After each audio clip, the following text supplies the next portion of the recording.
Could there be an upside to Trump's unhinged attacks on Canada? The US president has inadvertently united the country against him, and now his tariffs may make Canada rethink its dependence on US trade. Donald Trump is rather obviously the worst thing to happen to Canada since, well, the last time Americans tried to invade. But another possibility is brewing, if in a quiet, careful, Canuckian way, that he could also be one of the best. Trump's threats towards Canada appear delusional, but it's useless to ask if his remarks about the 51st state are a joke. He doesn't joke about things he doesn't want, and the jokes are designed to soften the ground. He says Canada is freeloading militarily, economically, and that fentanyl is flooding over the border. He wants to renegotiate that border, calling it artificial.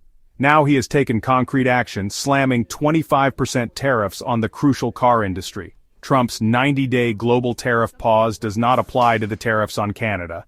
If Trump makes good on the claim that he can permanently shut down automobile manufacturing business in Canada, it would decimate the Golden Horseshoe economic powerhouse region around Lake Ontario. The hurt is already real. Stocks on the TSX have decreased about 9% since January. Jobs fell last month for the first time in more than 2 years. Stellantis has closed a plant. Unions feel betrayed by their U.S. comrades for selling them down the river. A major biotech firm in Toronto has gone bankrupt. But Trump has made a mistake. He has taken that old South Park line seriously. He has blamed Canada. Internally, Trump has inspired a level of solidarity that has not been seen in decades, even in what Justin Trudeau once called the world's first post-national state.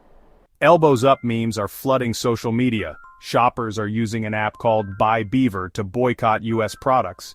You know economic patriotism is real when the most left-wing political party suggests victory bonds that could be deducted from your pay to help you invest in Canada.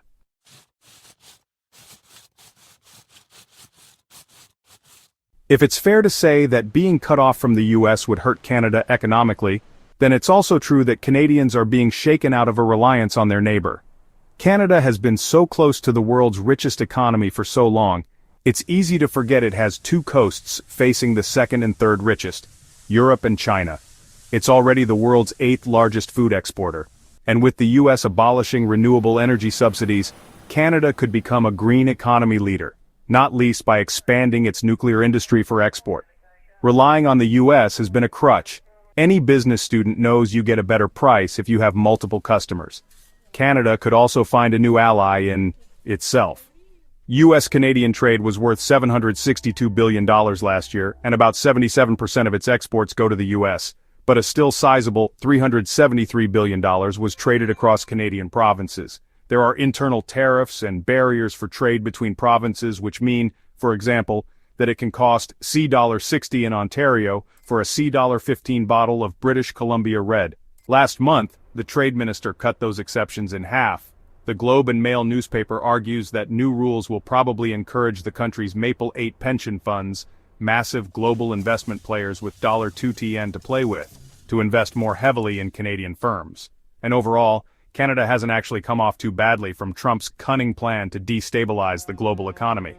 With Ontario's Premier, Doug Ford, promising $11 billion to support the auto industry, and the Canadian Prime Minister Mark Carney saying its own retaliatory 25% tariff would go to affected workers and firms, auto production and investment could weather the storm, if not thrive. With Europe and China potentially facing tariffs of 20% and more than 100% respectively, deals with Canada on all sorts of goods will start to look pretty appealing.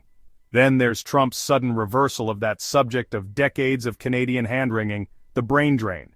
How many health experts canned from the Centers for Disease Control, or scientists whose research was canceled, or hotshot students terrified of being grabbed by men in masks, pushed into unmarked cars and disappeared indefinitely into camps run by private companies, will choose Canada instead?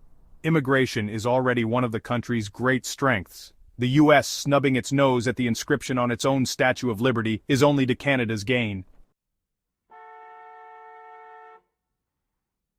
Last but not least, Trump is somehow engineering the reverse political trick in Canada of the one he's famous for in the U.S.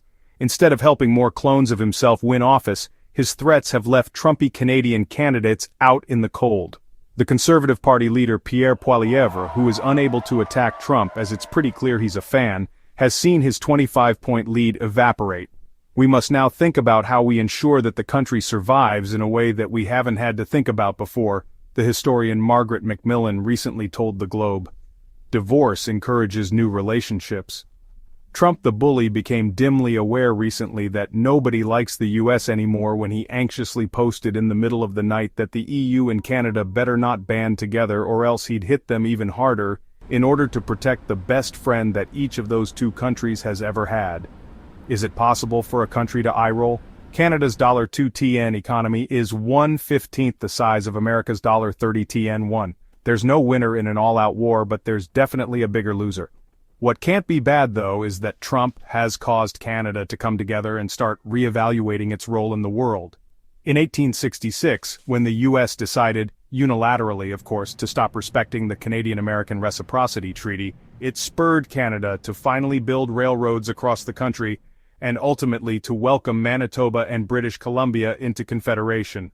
It was also, not coincidentally, the last time Americans tried to invade.